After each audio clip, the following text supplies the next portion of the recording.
It is 7:14 on a Tuesday morning. You are holding your phone over the sink, thumb still half asleep, and there is an email you were not expecting. You open it. And at the bottom, past the legal words you do not understand yet, there is a number. $1 million. All 6 zeros, sitting in an account with your name on it. You read it again. You read it a third time. You put the phone face down on the counter, and then you pick it straight back up, because part of you needs to check the zeros are still there. They are. You did not earn this. You woke up this morning an ordinary person with an ordinary balance, and somewhere between the kettle and the sink, you became a millionaire. Now here is the promise, and it is the whole reason for this video. If we followed 100 ordinary people who just felt exactly what you are feeling right now, and came back in 5 years, most of that money would be gone. Not stolen. Not lost in one dramatic disaster you could point to. Just spent. Cheerfully, warmly, sensibly spent. By good, smart, normal people. Until the account read 0, and not one of them could tell you where it went. And it will not be because they were reckless. It will be because of one specific trick your brain plays the instant money is found instead of earned. That trick is already running. Right now. On this imaginary million. Whether you can feel it or not. So let me put the full 1 million on the screen and walk you through the next 5 years of your life, dollar by dollar, and show you the exact moments it disappears. Watch how many of them feel completely reasonable. And stay with me all the way to the bottom, because that is where I hand you the one strange move that keeps every cent of it. The move that saves the million, and the 400, and the next tax refund too. This is Money Mind.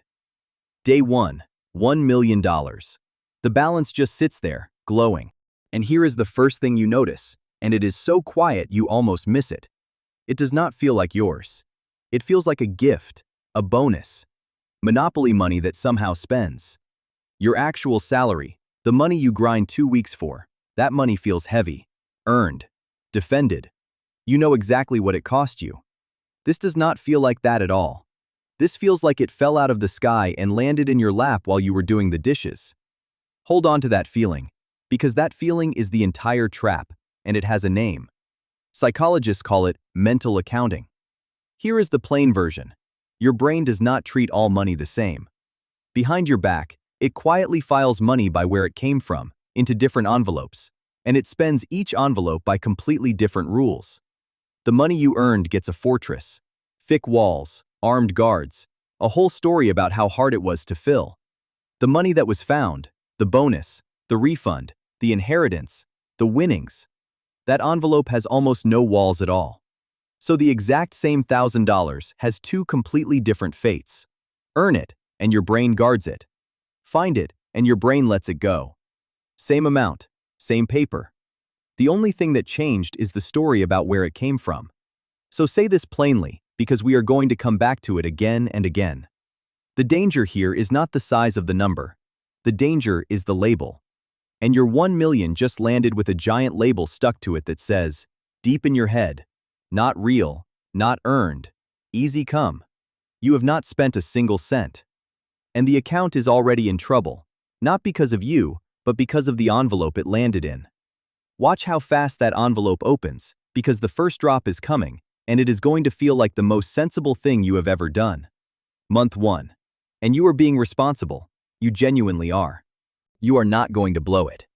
You say that out loud, to yourself, in the car. You are just going to do a few things that, honestly, anyone in your shoes would do. You have earned a little joy. You have been careful your whole life. So, the car first. Not a crazy car, just a nice one, finally. $40,000, because you have driven the same rattling thing for a decade, tired of that grinding noise on the motorway, tired of praying at every green light. You deserve to not hear that noise anymore. Then the trip, the one you always said you would take if you ever had the money. $15,000. Then you clear the debts, because that is the grown-up move. Another 20 gone and good riddance. And you help out. Just a little. Here and there. 1 million. And already, quietly, without a single stupid decision, you are at 840,000. Here is what should stop you cold, and it is the everyday move you will recognize instantly. Call it the I deserve it purchase. Every one of those felt right. Not one was foolish. If you had earned that money over 20 years, you would have circled the car for 6 months, test-driven it 4 times, talked yourself out of it twice. But this is found money, in the found money envelope, and the walls are not there, so the spending does not even register as spending. It registers as finally. That is the second gear of the trap, and it has a name too. The house money effect. When money feels like winnings, you swing bigger with it, spend it looser, risk it harder. Because losing it would not feel like losing your money. It would feel like handing back the casino's chips. But it was never the casino's. It is yours. It is your one and only million. And the danger is still the exact same danger. Not the amount, the label. 840,000, and you have not even started living yet. Because the next drop is not a purchase at all. It is quieter than that, and it never stops. 840,000. And now something quiet and permanent happens, and it is the part almost nobody sees coming. You upgrade your life. Not dramatically, you just move somewhere a little nicer, because you can now. You eat a little better. The small daily frictions of being broke, the coffee you used to skip, the bill you used to flinch at, you pay them away one by one, because why on earth would you not? You are a millionaire. And for about 2 months, it is incredible. And then it is normal. The nicer place becomes just your place. The better food becomes just food. Your whole baseline lifts, and here is the cruel little engine at the center of it. It does not lift back down. You can feel richer for a while. You cannot feel richer forever. Your brain resets to whatever it is holding, and quietly starts measuring from there. This is the everyday behavior to watch for. Call it the upgrade that becomes the new normal. Now you have a bigger life, with bigger monthly costs, that feels exactly as ordinary as your old small life used to feel. Except this bigger life is being paid for out of a pile that is shrinking and never being refilled. You did not really buy anything this month. You just live now. And living now costs a few $1,000s more than it used to. Every month. Quietly. Forever. Watch the number. 700,000. 650. You are not being stupid. You are just running a life your income was never able to carry, funded by a windfall that is evaporating in the background while you get comfortable. And you still feel rich. That is the most dangerous part of all. You will feel rich almost the entire way down. So hold that number, 600,000, because the next 2 doors are about to open, and this is where the biggest single bite gets taken. 600,000. And now 2 more doors open, and both of them feel exactly like love. The first door is other people. Because the moment money is found, it does not just feel unreal to you, it feels unreal to everyone around you too. The loan to your brother that you both quietly know is a gift. The dinners you always reach for the bill on now, because how could you not? The few thousand into a friend's idea, because you believe in them, and anyway, it is only money, and you have so much of it. Every one of these is generous. Everyone is kind. And together they are a steady, invisible drain you never once budgeted for. Because here is the everyday behavior. Generosity does not feel like spending. It feels like being a good person. And then the second door.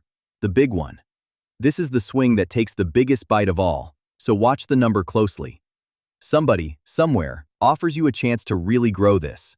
A business, a stake, a can't-miss thing, and they are so sure.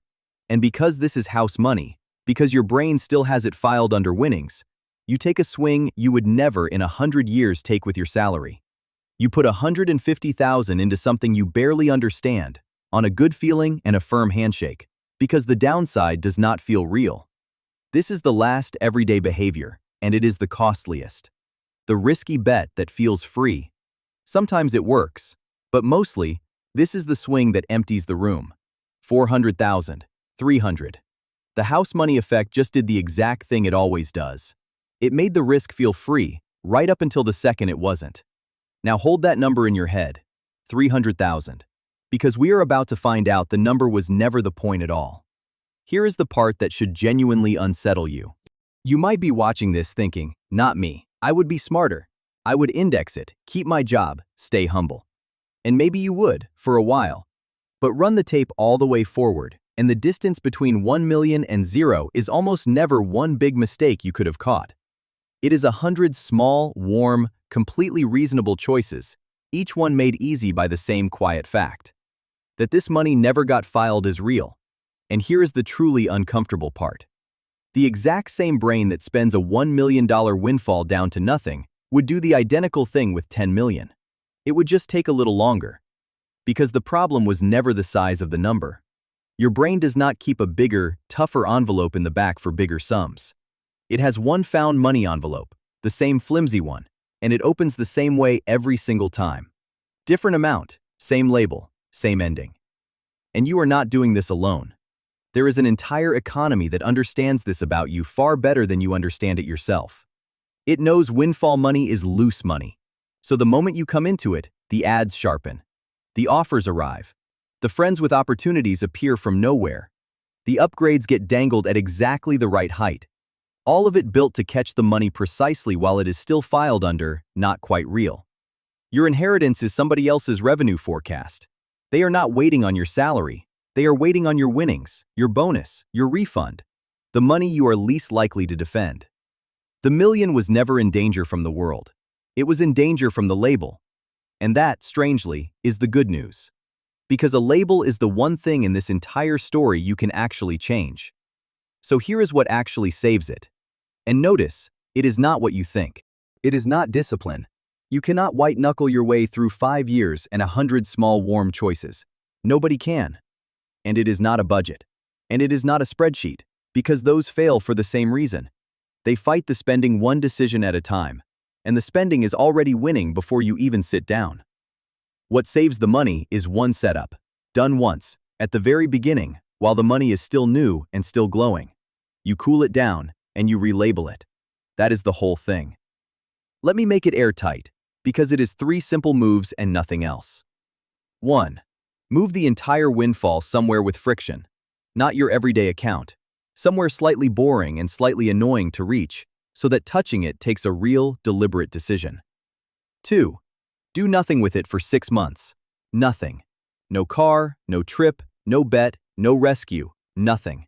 Not because those things are wrong, but because 6 months is roughly how long it takes for your brain to quietly walk the money out of the found envelope and into the real one.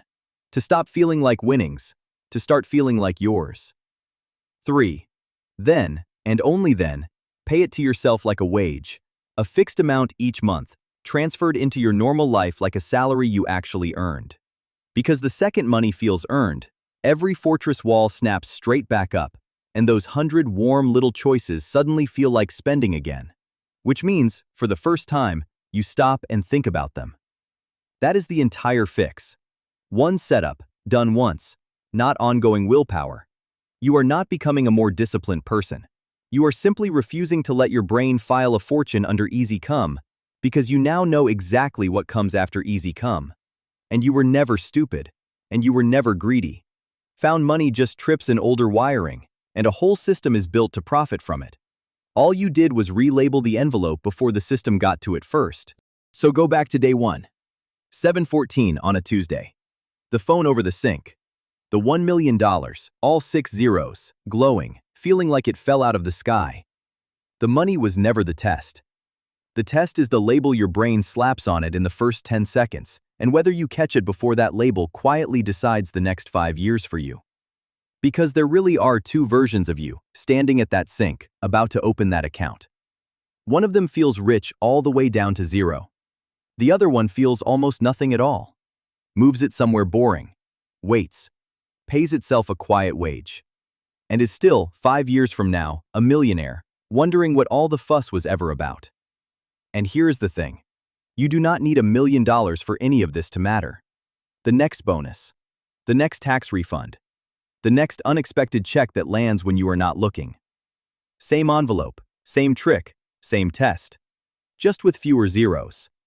The habit that saves $1 million is the exact same habit that saves the 400 you were about to blow the second it hit your account. The mechanism does not care about the amount. It only cares about the label. So the next time money finds you, before you feel a thing, before you spend a cent, ask the one question. Which envelope did my brain just put this in? And then, on purpose, move it to the other one. Because found money is not a gift. It is a test of one quiet skill. And now you have it. If this made you rethink the last windfall you let slip through your fingers, take it with you and pass it to the one person you can already picture spending it. And I will see you in the next one.